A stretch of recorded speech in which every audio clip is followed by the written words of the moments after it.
Master plan of अल्लाह। कभी कभी इंसान अपनी जिंदगी को देखकर सोचता है, सब कुछ क्यों उल्टा हो रहा है। दरवाजे बंद हो रहे हैं, दुआएं देर से कबूल हो रही हैं और रास्ते धुंधले लग रहे हैं। लेकिन इंसान एक बात भूल जाता है, अल्लाह का एक मास्टर प्लान होता है। कुरान में अल्लाह फरमाता है, वे योजना बनाते हैं और अल्लाह भी योजना बनाता है और अल्लाह सबसे बेहतर योजना बनाने वाला है। सूरह आल इमरान 3:54। यानी इंसान अपनी समझ से प्लान बनाता है, लेकिन पूरी कायनात का नक्शा अल्लाह के हाथ में है। कुरान एक और जगह कहता है, हो सकता है कि तुम किसी चीज को नापसंद करो, लेकिन वो तुम्हारे लिए बेहतर हो, और हो सकता है कि तुम किसी चीज को पसंद करो, लेकिन वो तुम्हारे लिए बुरा हो।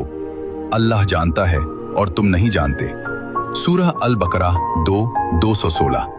कभी नौकरी छूट जाती है, कभी कोई रिश्ता टूट जाता है, कभी कोई सपना अधूरा रह जाता है और इंसान सोचता है सब कुछ खत्म हो गया। लेकिन असलियत में अल्लाह तुम्हें उस रास्ते से हटा रहा होता है जो तुम्हारे लिए बेहतर नहीं था। कुरान हमें यह भी याद दिलाता है, और जो अल्लाह पर भरोसा करता है तो वही उसके लिए काफी है।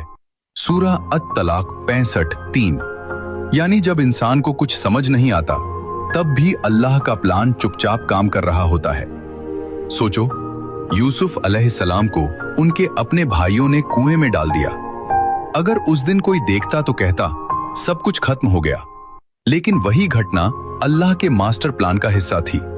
कुएं से कैद खाने तक और कैद खाने से मिस्र की हुकूमत तक। यानी जो इंसान को मुसीबत लगती है, वही कभी कभी अल्लाह की सबसे बड़ी योजना होती है। याद रखो, अल्लाह कभी गलती नहीं करता। उसकी हर तकदीर में कोई न कोई हिकमत छुपी होती है। इसलिए अगर जिंदगी में सब कुछ आपके प्लान के मुताबिक नहीं हो रहा, तो घबराओ मत, क्योंकि शायद